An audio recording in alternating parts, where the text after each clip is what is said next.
Buenas tardes, queridos hermanos, que el Señor os bendiga en esta tarde, en este tiempo que vamos a tener.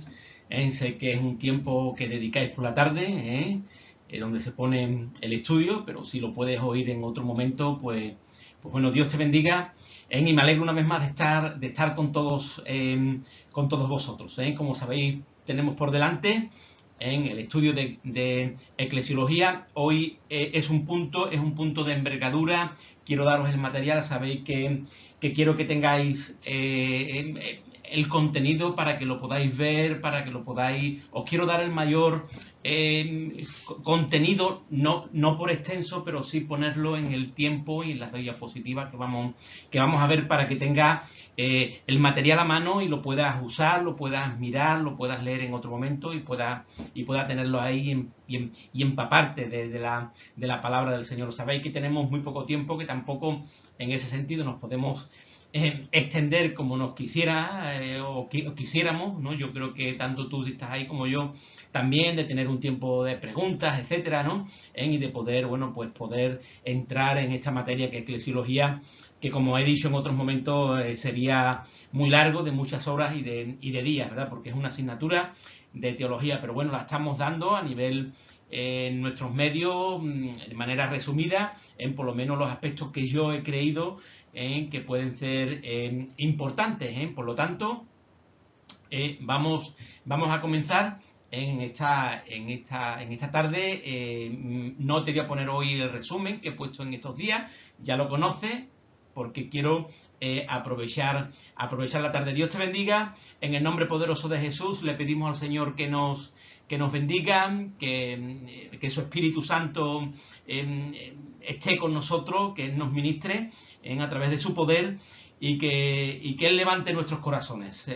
Padre, una vez más te pedimos por este tiempo que vamos a tener, que tu presencia esté con nosotros, que tú abras nuestra mente y nuestro corazón, Señor, y que tu Espíritu Santo nos revele aquellas cosas que quizás ahora no podamos entender. Padre, te damos gracias, y gracias por tu presencia, y gracias, Señor, porque tú nos has llamado a la salvación, pero también, Señor, tú nos has llamado a servir, a estudiar tu palabra, Dios mío, a ser santos, Señor, y a ser iglesia, Señor. Gracias, Padre, que tú estés con cada uno de mis hermanos y de mis hermanas, que tú sanes al enfermo, que tú levantes al caído, y que tú una vez más te puedas glorificar en cada una de nuestras vidas, en el nombre precioso de Jesús. Amén, amén y amén. Dios te bendiga. Vamos al lío. vamos a entrar en materia. Como sabéis, eclesiología, ya lo hemos estado, ¿verdad?, compartiendo. Son el contenido que tenemos, que es la eclesiología. Ya lo hemos estudiado. Etimología, definición y asignación dadas a la Iglesia, lo hemos dado.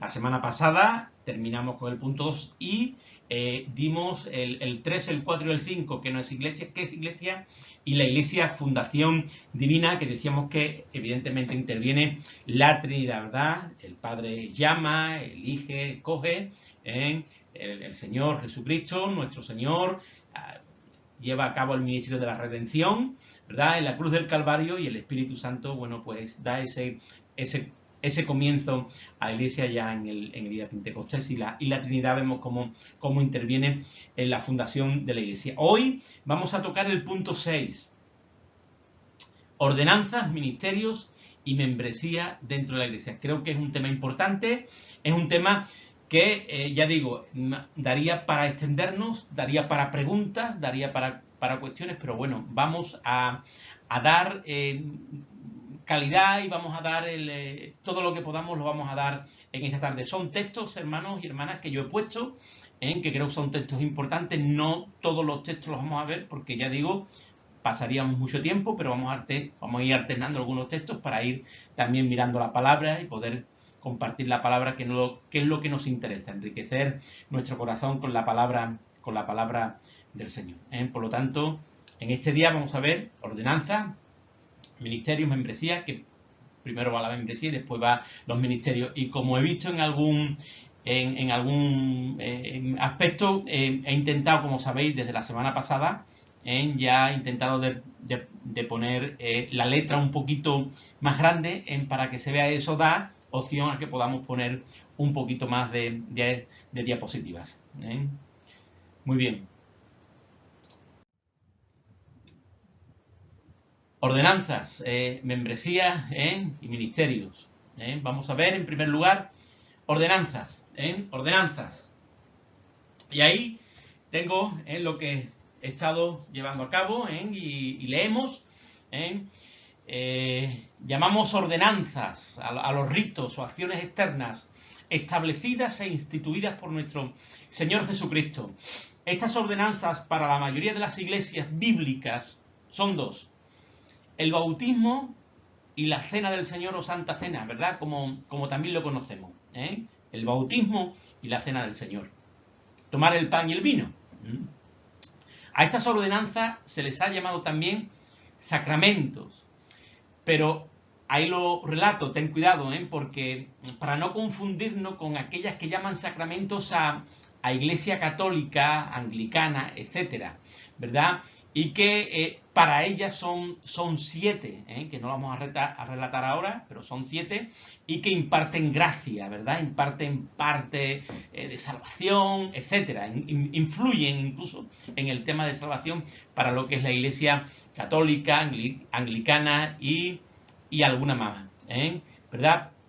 El teólogo, H. Strong, un buen teólogo, es el que escribe un diccionario muy bueno, y da la siguiente definición de ordenanza. Son ritos externos que Cristo ha establecido para que sean administrados en su iglesia como signos visibles de la verdad salvadora del Evangelio. Es decir, que son ritos que Cristo ha establecido para que sean administrados en su iglesia como signos visibles de la verdad, como signos visibles, no que influyan en ningún tipo de cuestiones personales con referencia a la salvación, a la gracia, al favor de Dios, sino que es algo que cuando nosotros lo hacemos, lo que estamos diciendo públicamente, estéticamente, es que somos salvos, ¿verdad? Lo que estamos haciendo es algo público y estamos dando testimonio público, tanto de una cosa como de otra. Es lo que este teólogo Strong es el que va a decir esta frase que me parece muy interesante, que lo ha establecido como algo visible de la verdad salvadora del Evangelio que trae a nuestras vidas. El bautismo, como primer lugar, dice que el bautismo fue ordenado por nuestro Señor Jesucristo. Y un texto, aquí hay un par de textos, pero vamos a ver todos lo conocéis, Mateo 28, 19, que va a decir, por tanto, id y haced discípulos a todas las naciones, bautizándolos en el nombre del Padre, del Hijo y del Espíritu Santo. Es decir, es algo que el Señor ordena. Es decir, a sus discípulos dice, tenéis que hacer. Es decir, aquellos que ministramos la iglesia tenemos la orden de parte del Señor de bautizar. Es decir, el ministro que no bautiza, no porque no tenga ovejas, sino tiene ovejas, pero porque no lo haga, porque no lo cree oportuno, está incumpliendo la palabra del Señor, es decir, está cometiendo un error doctrinal tremendo, bien, porque no está llevando a cabo algo que el Señor dice, y es que hay que bautizar, tenemos que bautizar, por lo tanto, los ministerios tienen que bautizar, y las ovejas, los creyentes, se tienen que bautizar. No es, yo lo pienso, lo tengo que pensar, lo tengo que mirar, no lo siento. No, es obedecer algo que el Señor dice en su palabra. Lo tenemos que tener claro. No es cuestión de sentimientos y de que ahora es momento, no es momento. No, hay que llevarlo a cabo. Evidentemente, tiempo, hay que dar fe de que somos creyentes verdaderos, etcétera, ¿verdad? Pero tenemos que ser bautizados y tenemos que bautizar. La palabra bautizo, bautizar, en el griego del Nuevo Testamento, baptizo, significa sumergirse, empaparse, saturarse. Por eso nosotros, la Iglesia Evangélica, lo solemos hacer de esa manera, de esa perspectiva, que es bautizar, y cuando bautizamos es de una manera sumergirse, ¿verdad? Lo sumergimos en el agua, sea en un bautisterio, sea en la playa, sea en un río donde tú te puedas bautizar, pero que el agua te cubre, ¿verdad? Te sumerge, te empapa, te satura de ese agua. El bajar, y es una explicación, ¿verdad? El bajar a las aguas del bautismo nos identifica con la muerte y resurrección de Cristo. Nos identifica con la muerte y resurrección de Cristo, es decir, públicamente, ¿bien?, manifestamos nuestra fe en Cristo y el cambio interior producido por el nuevo nacimiento o regeneración efectuada por el Espíritu Santo. ¿Bien? Es decir, testificamos cuando nos sumergimos en agua que morimos para el mundo y vivimos para Dios. Somos sepultados en Cristo y comenzamos a vivir una verdadera vida espiritual con Cristo. Quiero que vengas conmigo ahí a Romanos capítulo 6, un texto ideal para esto. Romanos capítulo 6, que nos va a indicar, dice el verso 3 y verso 4, ¿o no sabéis que todos los que hemos sido bautizados en Cristo Jesús hemos sido bautizados en su muerte? Porque somos sepultados juntamente con Él para muerte por el bautismo, a fin de que como Cristo resucitó de los muertos, por la gloria del Padre, así también nosotros andemos en vida nueva. Por lo tanto, lo que vamos a hacer es que cuando tú te bautizas, lo que vas a decir públicamente es lo que ha ocurrido ya en tu corazón por la regeneración del Espíritu Santo. Es decir, cuando tú has nacido de nuevo. Tú naces de nuevo, un día entregas tu corazón a Cristo, te predicas la palabra, te arrepientes de tus pecados de una manera verdadera, sensata. Hay un cambio, una transformación, entra el Espíritu Santo en tu vida. Y ahora cuando tú te bautizas, el día que te bautizas es decir públicamente lo que ha ocurrido en tu corazón. En cierta forma, el bautismo, ¿verdad?, como ponemos ahí, es un entierro. Simbólicamente, de manera simbólica, morimos con Cristo, es decir, se entierra el viejo yo, la vieja naturaleza, y somos levantados cuando volvemos a levantarnos del agua, esa imagen, de manera simbólica, somos levantados una persona nueva en Cristo.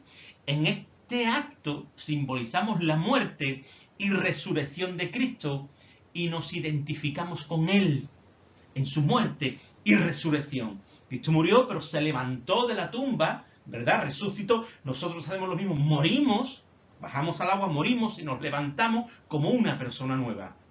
Y pongo ahí algo importante por ciertas preguntas que puede haber, ¿verdad? Ojo, el bautismo ni quita ni añade a la salvación. Ni quita ni añade a la salvación. Que es salvo, es salvo. Daros cuenta, el ladrón allí en la cruz del Calvario, uno rechazó a Cristo y aquel que le dijo, acuérdate, le dijo, hoy estarás conmigo en el paraíso.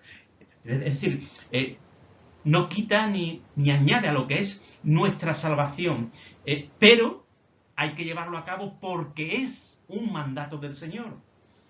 Y en su obediencia estamos testificando públicamente de nuestra fe y nuestro nacimiento en Cristo. La Biblia enseña claramente que la salvación es por gracia, mediante la fe, no por obras, para que nadie se gloríe. Efesios 2, 8, 9, que seguramente conocéis ese texto, ¿verdad? Y efectuada por la sangre preciosa de Cristo, que nos rescató, nos compró de nuestra vana manera de vivir, como va a relatar también el apóstol Pedro. Es decir, con su preciosa sangre, ¿verdad?, como ese oro que dice que no nos compró con oro, sino con la preciosa sangre de Cristo.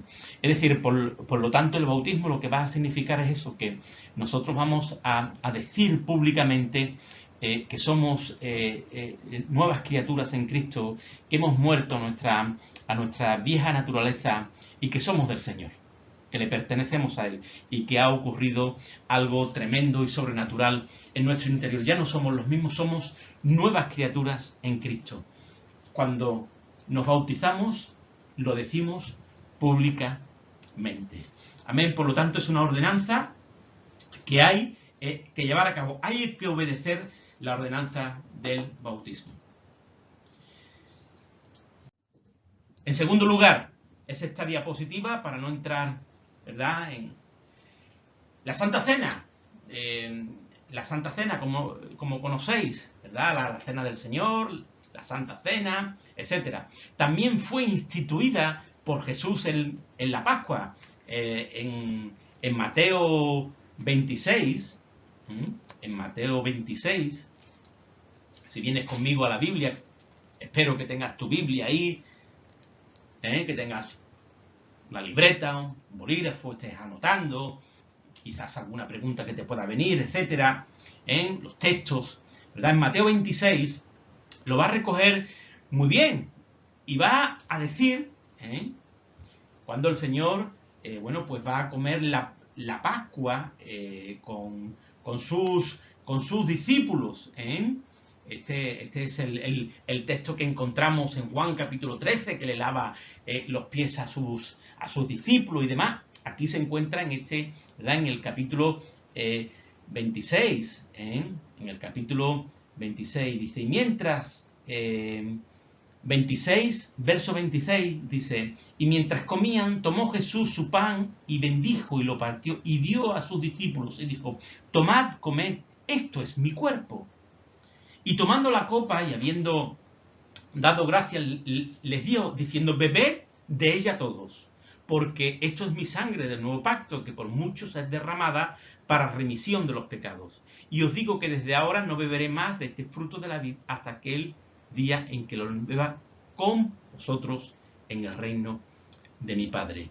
Por lo tanto, el Señor va a tener esto muy claro, es decir, Él va a instituir, lo va a instituir como algo que Él hace, ¿verdad? Y le enseña a los discípulos, bueno, pues lo que Él va a hacer y se va a dar la enseñanza de esos símbolos de la sangre, ¿verdad? Con el vino y del pan con su cuerpo. Y lo va a institucionalizar como algo que había que hacer. Pero donde fue ordenada y donde ordena realmente está como una institución, aquí el Señor lo instituye, por eso pongo ahí, fue ordenada por Jesucristo. Ven conmigo a 1 Corintios, texto que quizás conozca porque se lee mucho en nuestras iglesias.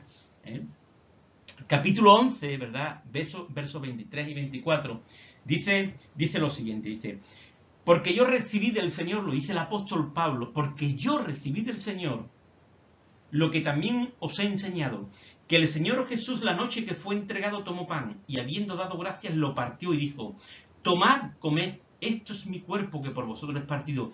Haced esto, subraya, haced esto en memoria de mí. Es decir, por lo tanto, es algo que está ordenado, lo tenemos que hacer, hacer esto. Por lo tanto, pasa a ser un mandamiento, una ordenanza, hay una ordenanza, nos ha ordenado algo, y es a celebrar la Santa Cena, como ese día de la Pascua, ¿verdad? La Santa Cena. Aquí el Señor lo ordena como algo que tenemos que hacer, como un mandamiento. Nos recuerda, evidentemente, esto que es lo que va a hacer, nos va a recordar el sacrificio y muerte de Jesús. Verso 24. Y habiendo dado gracias, lo partió, tomad esto, es mi cuerpo que por vosotros es partido. ¿Verdad? Nos va a recordar del sacrificio y muerte de Jesús. Pero hay algo curioso, cuando tomamos la Santa Cena, recordamos su muerte, resurrección y segunda venida. Daros cuenta lo que hacemos cuando tú y yo tomamos la Santa Cena. Vamos a recordar su muerte, resurrección y segunda venida. Verso 26 dice, así pues todas las veces que comiereis este pan y bebiereis esta copa, la muerte del Señor anunciáis hasta que Él venga. Por lo tanto, vamos a recordar todo esto hasta su segunda venida, hasta que Él venga. Cuando tomamos la muerte, aquí recordamos su muerte, recordamos su resurrección, pero también recordamos de que Él va a venir a por su iglesia, hasta que Él venga, su segunda venida. Ojo, no lo podemos hacer de cualquier manera. La Santa Cena es un privilegio, es un honor, Es una bendición poder sentarte en la iglesia, poder sentarte con tus hermanos, con tus hermanas y poder celebrar este día maravilloso que es la Santa Cena, que es de recordar en un día específico como congregación la muerte y resurrección de nuestro Señor Jesucristo. Evidentemente, querido hermano y hermana, tú me dirás, bueno, yo lo recuerdo, claro que sí, yo lo recuerdo todos los días recordamos a nuestro Señor Jesucristo. Es como cuando llega Semana Santa y recordamos el Domingo de Resurrección, pero lo tenemos como, ¿es malo recordar la muerte y la resurrección de nuestro Señor Jesucristo? Al contrario, nosotros lo hacemos todos los días, claro que sí, pero también llega el día de resurrección, un día específico en el año, y también lo hacemos, ¿verdad? Porque es una bendición, porque lo hacemos de manera congregacional. Estamos hablando de la iglesia, y la iglesia es el cuerpo de Cristo, es la asamblea del Señor. Hemos sido llamados a una asamblea, somos el cuerpo, por lo tanto, lo tenemos que hacer de manera congregacional. Es una bendición, pero también lo debemos hacer, evidentemente, con temor y santidad. ¿Por qué? Daros cuenta el verso 27. Dice, de manera que cualquiera que comiere este pan o bebiere esta copa del Señor indignamente será culpado del cuerpo y de la sangre del Señor. Por tanto, pruébese cada uno a sí mismo y coma así del pan y beba de la copa, porque el que come y bebe indignamente sin discernir el cuerpo del Señor, juicio come y bebe para sí. Es decir, no lo podemos hacer de cualquier manera. Pruébese cada uno y coma del pan y del vino, y no podemos ir a la mesa del Señor, no podemos celebrar la mesa del Señor de cualquier manera. Lo tenemos que hacer con temor y santidad. ¿Por qué? La cuestión no es que seamos perfectos y vayamos a la mesa del Señor perfecto. La cuestión es que cuando vayamos, tú tengas un corazón delante del Señor sincero, y todos pecamos. Y todos pecamos, pero que si hemos pecado, antes de tomar la Santa Cena, vayamos a la presencia del Señor y le pidamos perdón, porque no lo podemos hacer indignamente. Indignamente. Y ahora te voy a comentar un poquito el contexto. No lo podemos hacer indignamente, de cualquier manera, como si no nos importara. Hombre, ¿verdad? Estamos ahí recordando muerte, la resurrección de nuestro Señor Jesucristo, y no le vamos a dar importancia. ¿No tiene importancia la muerte del Señor? ¿No tiene importancia la cruz del Calvario? Hay que tener, ¿verdad?, esa conciencia de que realmente hemos pecado, como dijo David, que me encanta, Señor, hasta los pecados que me son ocultos, ¿no? Hasta los pecados que ni me acuerdo, o que sueño, he tenido sueños que a ti no te agradan. Señor, hasta aún de eso líbrame, perdóname, Señor. Quiero estar delante de ti como tú te mereces, Padre, porque tú has derramado tu sangre preciosa, tú me has limpiado de todo pecado, y yo no voy indignamente a recordar ese hecho tan glorioso que fue la cruz del Calvario, la redención, la compra de mi alma, dándome la salvación y sacándome de la condenación eterna. Hermanos y hermanas, gloria a Dios. La Santa Cena, como el bautismo, son ordenanzas del Señor, y lo debemos de hacer con obediencia. Evidentemente es un mandato con obediencia, lo tenemos que hacer. Y yo, de verdad, permitirme esto, pero yo como pastor no entiendo muchas veces hermanos o hermanas que saben que es el día de Santa Cena, o no van, no le dan importancia. Yo realmente no lo entiendo, o es que no conocen la palabra, o porque es un día glorioso donde la iglesia se reúne para celebrar esto y como dice el texto, en unidad y armonía. Hay que cumplir, hay que hacerlo, tenemos que estar, pero evidentemente en unidad y armonía. Y ahí el verso 17, ¿verdad? De todo el contexto, vamos al verso 17 de esa primera de Corintios capítulo 12, dice: pero al anunciaros esto que sigue, no os lavo porque no os congregáis para lo mejor, sino para lo peor.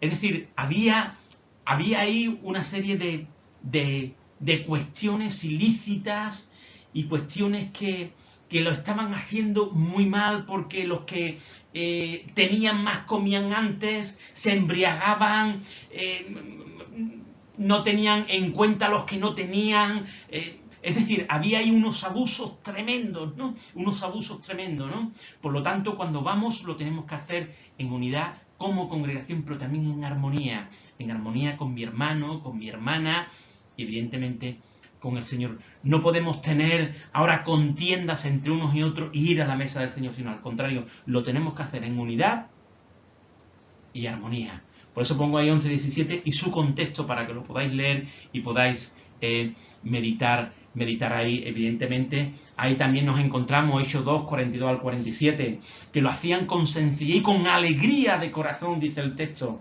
42 al 47, con alegría y con sencillez, partían el pan, comían en las casas, se reunían, todo lo tenían, ¿verdad?, en común, y ahí había sencillez y alegría de corazón. Había gozo.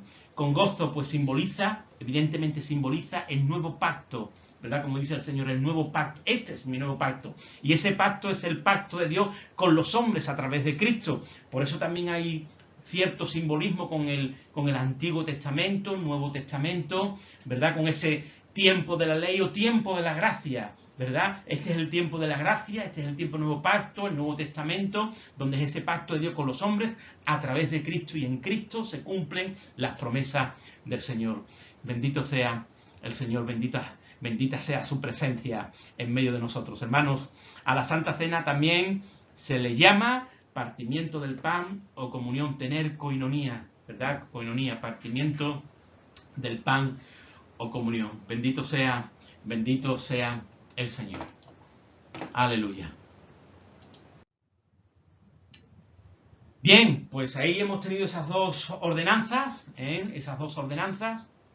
y vamos a tocar el tema, ¿verdad?, de la membresía. El tema de la membresía es un tema importante. Bien, ya llevamos un tiempo, pero creo que quiero por lo menos terminar es el punto. También nos queda el tema de los ministerios, ¿verdad? A ver si lo acabamos o a ver el tiempo que nos da, porque tampoco quiero ser excesivamente largo, pero me queda hoy y bueno, y la semana pasada, que todavía nos queda un punto que también importante. Bien, por lo tanto, querido hermana y hermano, el tema de la membresía, importante, que te quede con algunos datos importantes. El fundamento bíblico para la membresía de la Iglesia impregna el Nuevo Testamento. Hay muchos pensamientos por ahí y permíteme, no quiero predicarte, te iba a decir, está por ahí, señálame, dime algo, ¿no? No quiero, sabéis que es, bueno, pues los que somos un poquito nos sentimos más en ese sentido de la predicación, pero bueno, pues no necesito ser miembro, soy miembro de la Iglesia Universal, ya lo vimos cuando hablábamos de la Iglesia, de la palabra Iglesia como eclesia, ¿verdad? Somos miembros de la Iglesia Universal. Evidentemente crees en Cristo, eres miembro de la Iglesia Universal, pero ahora debes de reunirte en una iglesia local. Pero debes de reunirte en una iglesia local con un orden. En ese orden está la membresía de la iglesia, ¿verdad?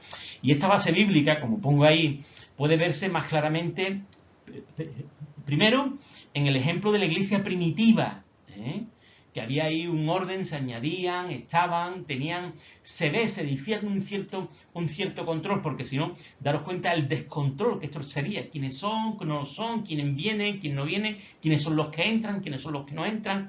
Es decir, eso es un descontrol. Por lo tanto, desde la iglesia primitiva ya se va viendo ese orden que resulta en la membresía o cierto conocimiento de aquellos que están, de aquellos que son.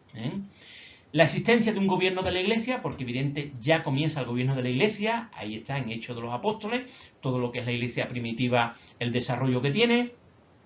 Tercero, el ejercicio de la disciplina de la Iglesia, ya evidentemente hay disciplina, ¿verdad?, en medio de la Iglesia. Ya lo vemos, ya está ahí Ananías, Zafira, es decir, ya empieza a haber disciplina en medio de la iglesia, aquellos que no se portan mal, aquellos que tienen errores doctrinales, etcétera, etcétera, etcétera. Y la exhortación a la edificación mutual, es decir, todos en común, esa exhortación a la edificación de la iglesia local.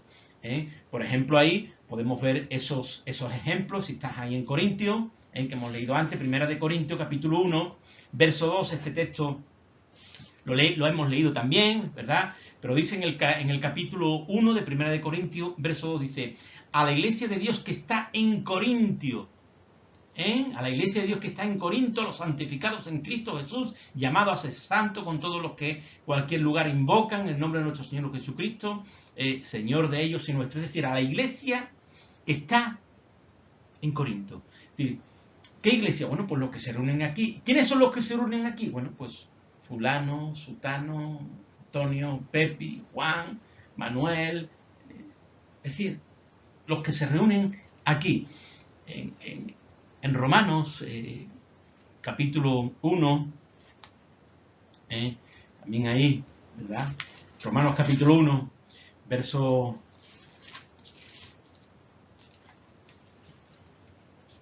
6, 6, 7. Dice, entre los cuales están también vosotros, entre las cuales estáis también vosotros, llamados a ser de Jesucristo, a todos los que estáis en Roma. Es decir, se sabía, a todos los que estáis allí, a todos. Ya esta carta va dirigida sabiendo de que allí hay un grupo de personas que se reúnen con nombres y apellidos. Podríamos decirle de un lenguaje común entre nosotros, normal, sencillo. Aquellos que estáis allí, que estáis reuniendo, aquellos que estáis en Roma, 16:5, dice, saludad también a la iglesia de su casa, sabiendo quiénes eran los que entraban y salían de la iglesia que estaba en su casa, evidentemente. Por lo tanto, ya había una cierta, se revela una cierta visibilidad de esa membresía dentro de la iglesia. Esa membresía, esa visibilidad, como he dicho antes, dentro de la iglesia. En los inicios de la iglesia, venir a Cristo, que esto te lo tenga, que claro, era venir a la iglesia.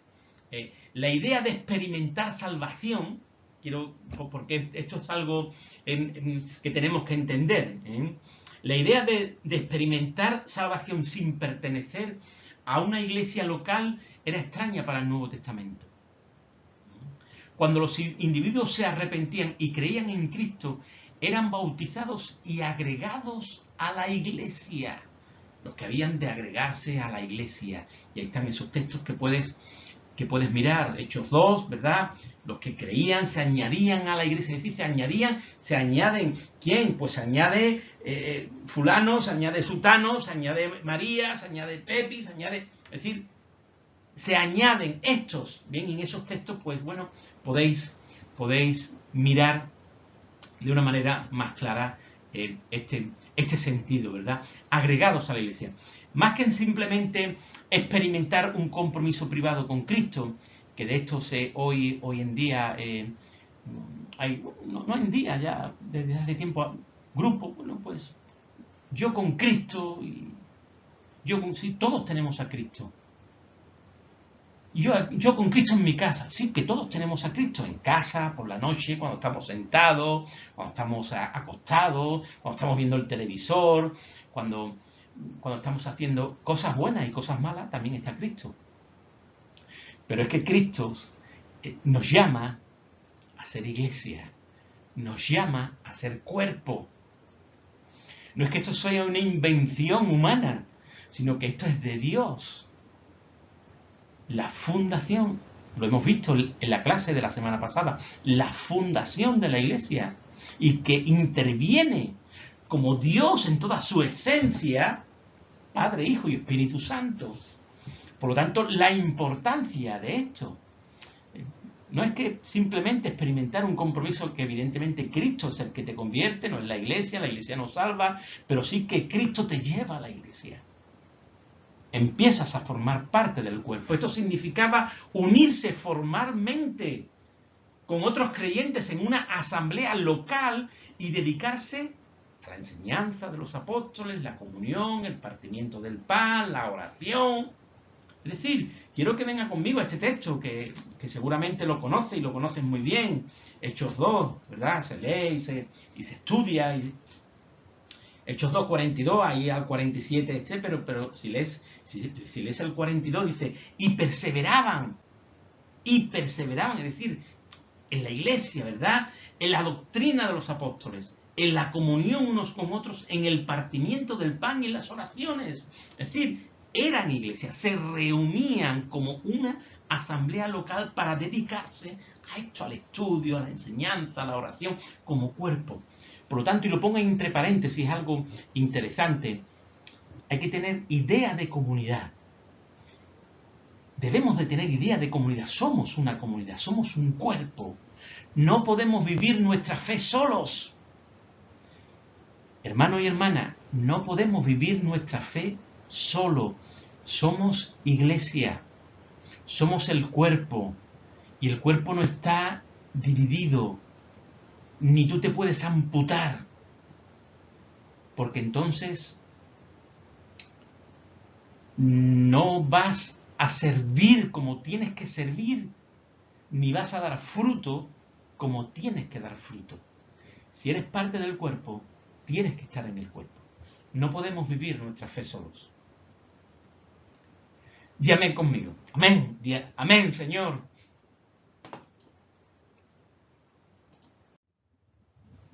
Bueno, acabo este aquí, ¿verdad? Hay también pruebas en el Nuevo Testamento que así como había una lista de viudas candidatas, ¿verdad?, para apoyo financiero, que es primera de Timoteo, capítulo 5, verso 9. Daros cuenta, te digo como para ilustrar esto, ¿verdad? 5:9, dice, sea puesta en la lista solo la viuda no menor de 60 años que haya sido esposa de un solo marido, que tenga testimonio. Es decir, para que pueda recibir ayuda, dice que se ponga en una lista, ¿verdad?, con una serie de características. Esta persona tiene que tener una serie de características para estar dentro de esta lista y se le puede ayudar. Por lo tanto, así también pudo haber existido, y esa es la revelación de la palabra y lo que estamos discerniendo hoy, esa lista de miembros que crecía, ¿verdad?, según cómo las personas se salvasen. Hechos, ya lo hemos visto, y ahí se van añadiendo a la iglesia. De hecho, cuando un creyente se mudaba a otra ciudad, su iglesia a menudo escribía una carta de recomendación para su nueva iglesia. Fíjate en Hechos, Hechos capítulo 18, Hechos capítulo 18, dice el verso 27, dice, y queriendo él pasar a calle, los hermanos le animaron y escribieron a los discípulos que le recibiesen, es decir, ¿verdad?, para que tuviese esa carta, escribía esa carta para que le recibiese en aquella iglesia. Oye, mira, recibe a mi hermano, al apóstol, al tal, al cual, tal, recíbelo, que lleva nuestras credenciales, recibirlo, hermanos, en la fe. Por lo tanto, bueno, pues esos textos van a decir lo mismo, ¿verdad? Se veía, se vislumbraba esa lista de miembros dentro de la iglesia. En el libro de Hechos, mucha de la terminología, de los términos, encaja solo con el concepto de la membresía formal de la iglesia. Frases tales, y ahí lo pongo, ¿verdad?, la congregación entera, Hechos 6:5. ¿Quieres? Vamos a verlo. Ya que estás en Hechos, hemos visto ese texto de Hechos, vemos ese texto. 6:5, Hechos 6:5. Dice, 6:5. Dice, agradó la propuesta a toda la multitud y eligieron a Esteban, varón de fe y lleno del Espíritu Santo. Ahí.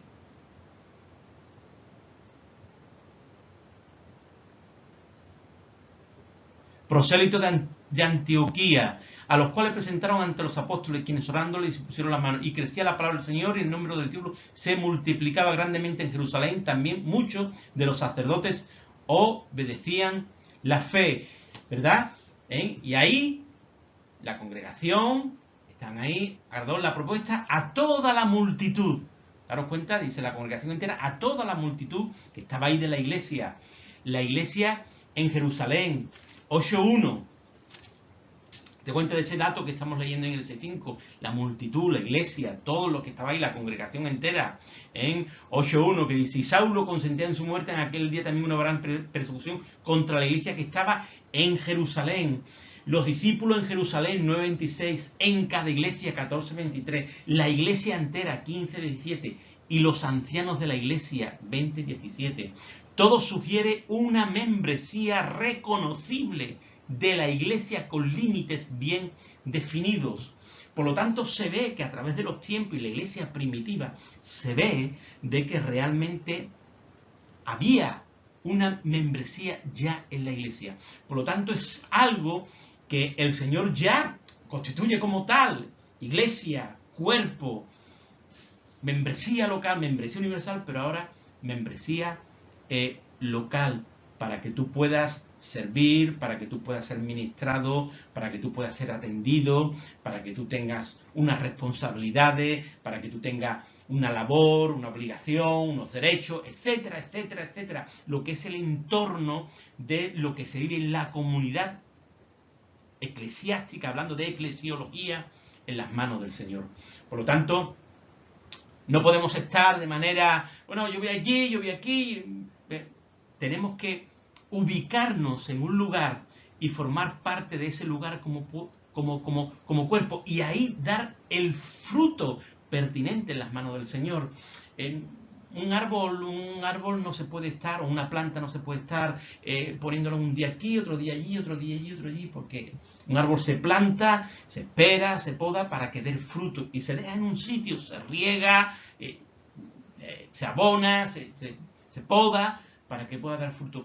El creyente es igual, lo debemos de ubicar en un lugar. Hay lugares, en Jerez hay 14, 15 lugares donde te puedes reunir, en el puerto hay 7, 8, 9, es decir, bueno, pues el Señor en su misericordia, bueno, pues, pero en algún lugar tienes que estar, y en ese lugar que estés, tienes que ser creyente, bautizado, reunirte para tomar la Santa Cena y hacerte miembro de ese lugar para que puedas dar fruto, para que puedas ser atendido, para que puedas ser atendida y para que tu vida también dé el fruto pertinente al servicio y pueda trabajar para las cosas del Señor. Por lo tanto, es algo de Dios que nosotros como creyentes seamos miembros de una iglesia local. Mira, 1 Corintios 5.4, acabamos ahí, 1 Corintios 5.4, que dice lo siguiente, dice, en el nombre de nuestro Señor Jesucristo, reunidos vosotros, es decir, para límites bien definidos, para definir cosas dentro de la iglesia. Es la membresía, es el cuerpo que se reúne en la iglesia local. Por lo tanto, ahí tenemos que estar acabando con Hebreos 10.25, que mira lo que dice Hebreo, seguramente que lo sabe, lo conocerá, te lo habrán dicho en alguna ocasión, a mí también me lo han dicho en alguna ocasión, ¿verdad? Y lo recordamos, pero dice el 10.25 y se dice por algo, dice, no dejando, Hebreos 10.25, de reunirnos como algunos tienen por costumbre, sino exhortándonos y tanto más cuanto veis que aquel día se acerca. No dejando de reunirnos. ¿Por qué? Porque evidentemente, como algunos tienen por costumbre, es decir, había ya como algunos, ¿quiénes son los que no se reúnen? Fulano, mengano, es decir, ya se percata, se vislumbra una membresía, una lista, unos datos de todos aquellos que se reunían en aquel lugar. Y como faltaban aquellos nombres y apellidos, personas, faltaban, por eso dice, no dejar, como algunos tienen por costumbre, porque falta Pepe, falta Juan, falta Milagros y falta María, es decir, faltan, por lo tanto, ya había personas que dejaban de ir, dejaban de asistir y se conocían quién era. Por lo tanto, la membresía es algo de Dios y es algo de la Iglesia y que tú y yo debemos hacer en el nombre del Señor. Amén. Muy bien. Gloria a Dios. Te voy a decir algo. Iba a seguir, pero me queda en este punto, me queda el tema de los ministerios. Llevamos 45 minutos. Si sigo, no lo voy a dejar a media y me voy a pasar de 1 hora. Y me parece un poco excesivo. Bien, un poco excesivo. Entonces yo sé que tú me estarás diciendo, algunos me estarán diciendo, bien hermano, estupendo, otros dirán, qué lástima, debería de haber seguido el pastor, hermano, tendrías que haber seguido. Bueno, pero creo que es mejor así, Entonces, para el jueves que viene, acabamos en este punto, que es el tema de los ministerios que daba, el punto 6, ordenanzas, membresía y ministerio, falta de ministerio, porque si sigo, hermanos y hermanas, vamos a hacer más de 1 hora y me parece un poco excesivo. Por lo tanto, yo te bendigo en esta tarde, anímate, y si tienes preguntas, ya sabes, a los pastores, yo ya... a los pastores que tenéis, le preguntáis, y os peleáis con ellos. Bueno, hermanos y hermanas, que el Señor os bendiga, os doy un abrazo y espero que haya sido de bendición. Sé que son datos, cuestiones que quizás ahora mismo es muy rápido, pero bueno, como está ahí, cuando veas el vídeo, bueno, pues lo puedes leer, puedes apuntar, puedes ir para atrás, para adelante y puedes verlo de mejor manera. Y si tienes algo, pues bueno, pues ahí están los hermanos que os presiden, que están ahí compartiendo y demás, para que podáis preguntar y podáis tener algún tipo de aclaración. Amén, hermano. Padre, una vez más, yo te doy gracias por este tiempo maravilloso, donde mi alma se goza delante de tu presencia y de saber también que hay hombres y mujeres que están estudiando tu palabra, que tienen inquietudes, Señor, y que tu Espíritu Santo los está animando. Señor, qué bueno es hablar de este grupo, transformados por ti, transformados por Dios, grupo de avivamiento y restauración. Yo los bendigo, Señor, en el nombre precioso de Jesús, y pido, Padre del Cielo, que tú una vez más supla, Dios mío, cualquier necesidad a través del poder de tu Espíritu Santo. Señor, capacita, Señor, y a los que estén capacitados, llámalos tú, Señor, a tu servicio, para la gloria y honra de tu nombre. Señor, gracias. Bendice cada familia, cada hermano, cada hermana, en el nombre poderoso de Jesús. Amén, amén y amén. Dios te bendiga, querido hermano, querida hermana, en el nombre del Señor. Hasta la próxima.